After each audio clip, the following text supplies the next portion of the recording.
Good morning, and we are live.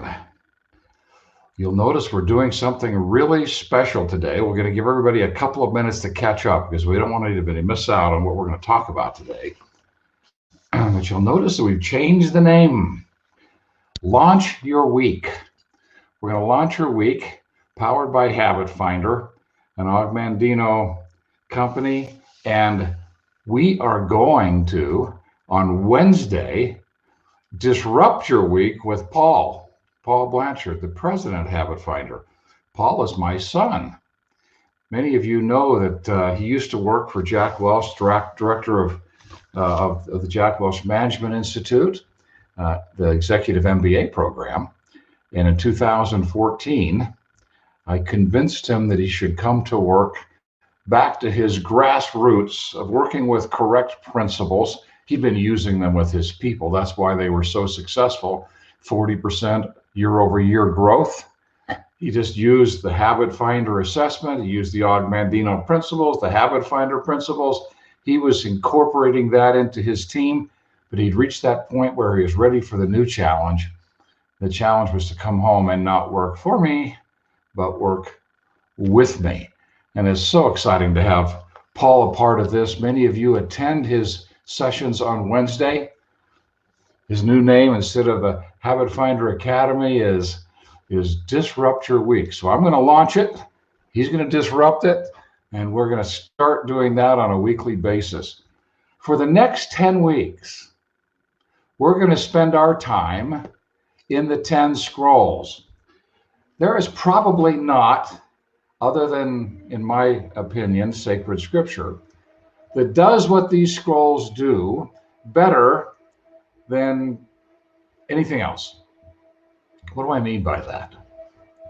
Mandino knew that we are all driven by habits and that we surrender our free will to these years of accumulated habits, right? And the past deeds of my life already threaten to imprison my future. We know this. Dr. Hartman, who did the mathematics for the Habit Finder assessment, said we step back and we reflect on our life, our habits.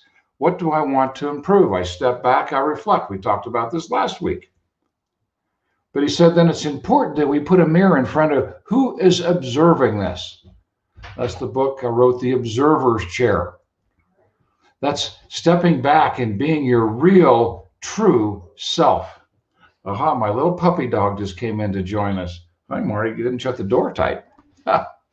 Great to have you with us, Marty. Do you want to say hi to Marty? Come here, Marty. Say hi to everybody. Say hello. Hi. Okay, Mommy's going to call you. There you go. One of the fun challenges of COVID and working from home. How exciting.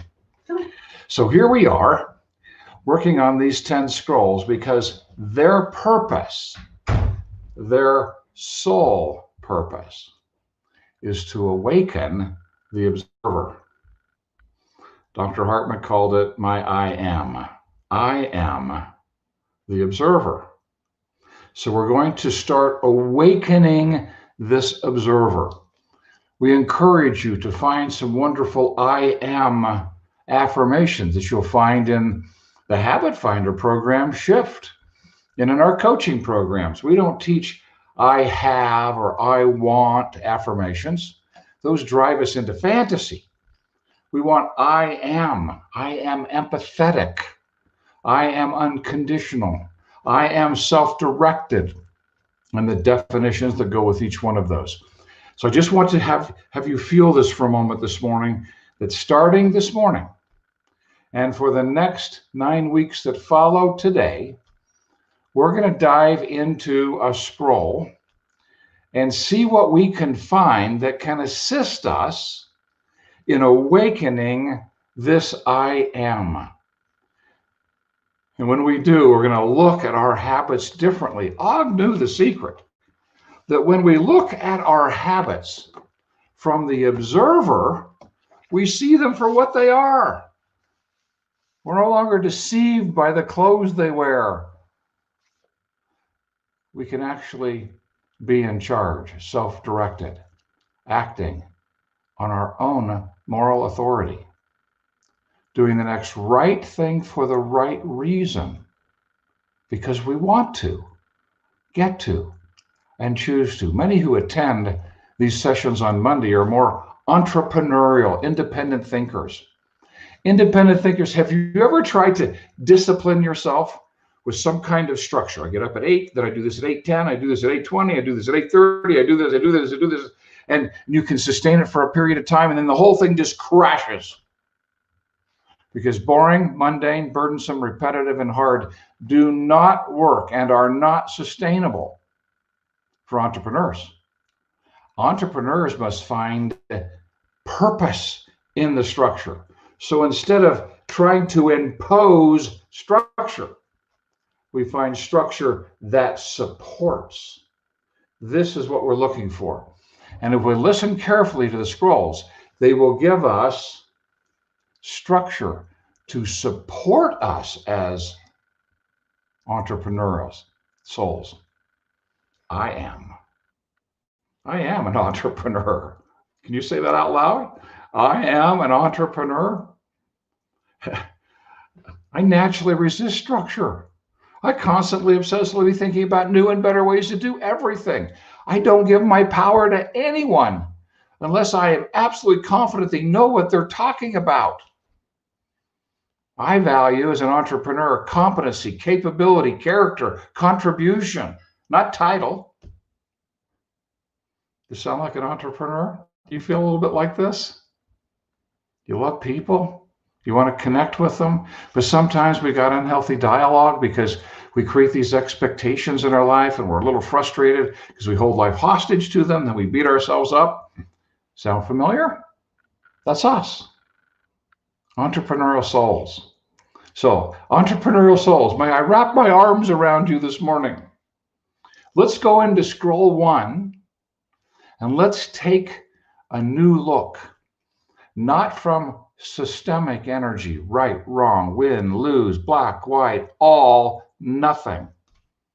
From finding the good, awakening your I am, your observer, so that today you can step out into the world more aware of the people that are around you, the circumstances that are occurring. You'll notice. You can step into their world. You can take down walls of resistance because you are living in your very best self. And by noon, midday, we want to go back and revisit the scroll to lift our soul back up again. And then at night to read it so that it starts to impact that mysterious mind, that one that never sleeps, that makes us act in ways we do not comprehend. Now, in terms of structure, just so you know, we don't read scroll number 1 3 times a day for 30 days. We read scroll number 1 2 or 3 times to get clear on why we are studying the other scrolls and how they can awaken my observer. And then we start with scroll 2, which we will do next Monday morning. Oh, I'm so excited to dive into that scroll. It's one of my favorite. But this scroll has a great secret in it. It's just a great secret. I'm going to do my best to share it with you. Now, Og Mandino, had written the beginning of The Greatest Salesman. The end of The Greatest Salesman, was stuck on the wisdom of the ages, spent months and months stewing over what he was going to write, did not know. Took a couple of days off of work, and at the end of the second day, after putting the children to bed, had this insight. I just want you to be there for a moment. A man searching, seeking, who had your gifting to vividly visualize, effortlessly think, constantly obsessively thinking, searching for the inspiration, the word, the phrase, something that would launch us into the 10 scrolls. And he was lying on his bed about 7 p.m., 8 p.m. at night, and he came. I just want you to feel this. You're lying in bed. your soul has been searching so deeply for guidance. You know, you can feel that this is going to be so important, but you know it's got to come from something even beyond you. And he becomes the observer. He clears the mechanism, if you will. He is totally present and hears. Let us clear ours for a moment. And as the observer, listen to those opening words that launched the 10 scrolls, that launched him into a 12-hour exercise of just typing on his IBM Selectric until 9 o'clock the next morning when he crashed on his bed as he declared to Betty Mandino, "It's done." What launched it? This is what he said. He said to Og, "Today, I, the observer, I begin a new life. Today, I shed my old skin, which has too long suffered the bruises of failure and the wounds of mediocrity." Og Mandino had been an alcoholic for years. He was a bombardier in World War II. He wanted to go to college. His mother died in his arms in the kitchen. He goes to World War II, comes back and becomes a salesperson. And sometimes that can be discouraging. He knows what this feels like. One night he stopped by to get a drink. As he said, one eventually turned into two, turned into three. And he was driving his car from city to city, trying to make a living, a wreck of a human being. He'd lost his wife. He'd lost his daughter. And he would be estranged from his daughter for the remainder of his life. You want to talk about the bruises of failure and the wounds of mediocrity? Those words must have just reached into his soul. He felt them viscerally. Today I am born again, and my birthplace is a vineyard. A vineyard. Think about that. All this fruit. Enough for all.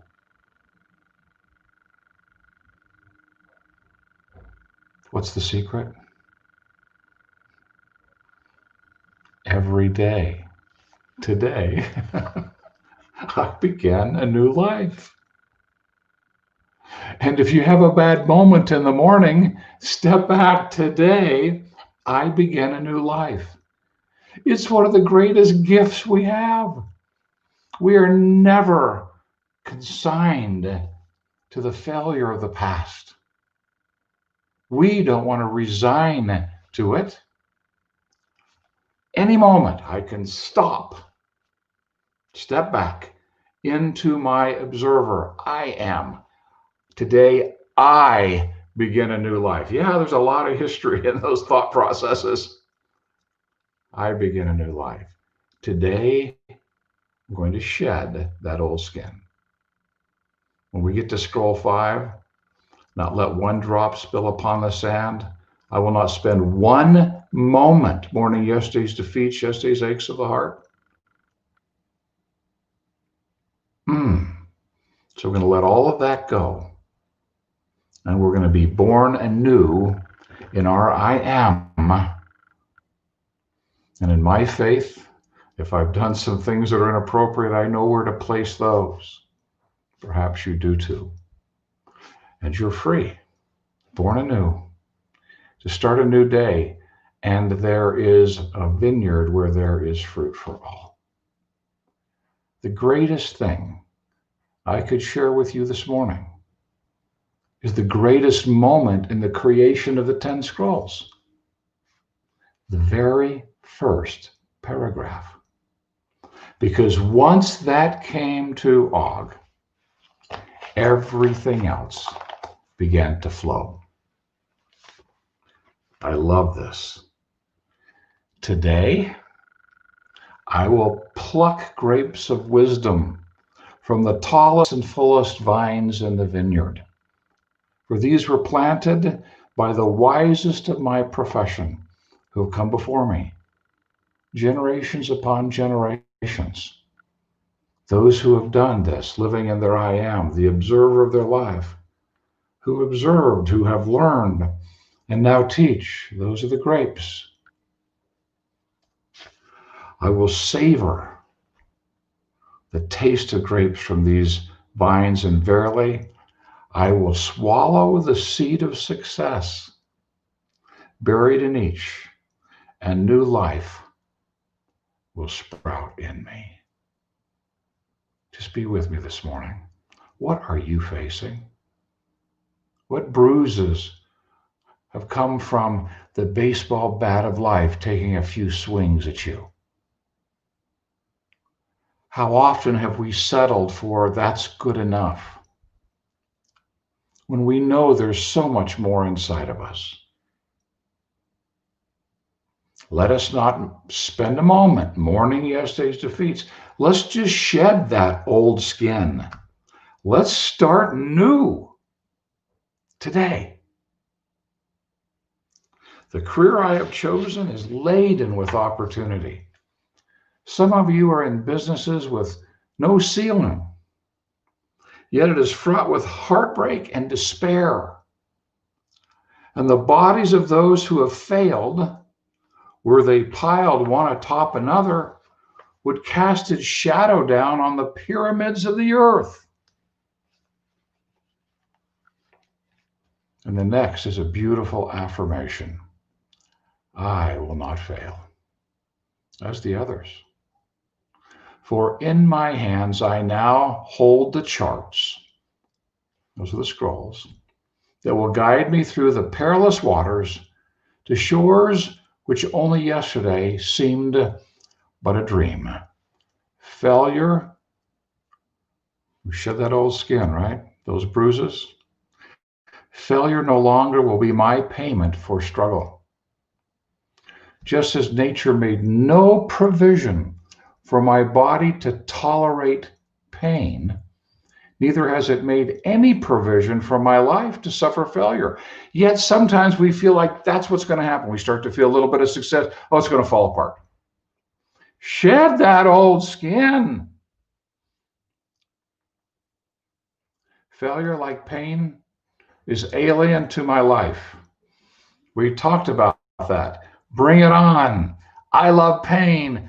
Pain sets me free. Yes. In part, I accept it as I accepted pain. Now I reject it, and I am prepared for wisdom and principles which will guide me out of the shadows into the sunlight of wealth, position, and happiness, far beyond my most extravagant dreams, until even the golden apples in the garden of Hesperides will seem no more than my just reward. Now, some people say, well, that's mythological. Well, sure it is, but so is the greatest salesman. It's a story about a man from the turn of the meridian of time, Hafid, the camel boy. And this is Hafid receiving the wisdom of the ages passed down from generations way back in time. Now, are we going to let failure from the past dictate success in the future? That's really the choice. If we are ready, and we know we are, when we're awakening your I am, your observer. And that observer that can dive deeper into these principles. And I would encourage you to go to ogmandino.com and go click on the 10 scrolls, or if our producer can put in the link, theobserverschair.com/audio, theobserverschair.com Blanchard.com/audio. You can get the 10 scrolls there in MP3 files and download them to your cell phone and have them with you all the time. Isn't it interesting that you can access the scrolls in The Observer? That's the book I wrote about being the observer, being your I am. And go through the rest of this scroll where it talks about experience and it talks about habits. And it talks about habits being bad habits, being the unlocked door to failure. It doesn't take a key to unlock failure. You can just walk right into that door. But success requires a key, and that's good habits. We put those in the door and we turn them. And again, I emphasize, these are not habits like I'm forcing myself to do this regimentation. No, I'm embracing this because it feeds my soul. I embrace this because it feeds my soul. I embrace this because it feeds my soul. It awakens and supports me in staying in the position of the observer. Then it takes us to this piece, and I'll end with this morning. As the words of these scrolls are consumed by my mysterious mind, I will begin to awake each morning with a vitality I've never known before. My vigor will increase, my enthusiasm, that's my gifting within, will rise. My desire to meet the world will overcome every fear I once knew at sunrise. And I'll be happier than I imagined possible in this world of strife and sorrow. The world is not going to change immediately, but we can change how we show up in it. And if we can then be a shining example so that we can take down walls, as Og says in Scroll 2, and build a bridge so that our love can enter their soul, they too can shine their light, and we can begin to impact goodness in this world. But it starts with, today, I begin a new life. Let's become the observer, shed the old skin, and begin to embrace the principles. Pluck the grapes of wisdom. Let the seed of success be swallowed in our soul. Let us take on our unhealthy habits and replace them with ones that will serve us. Just keep that vision in mind.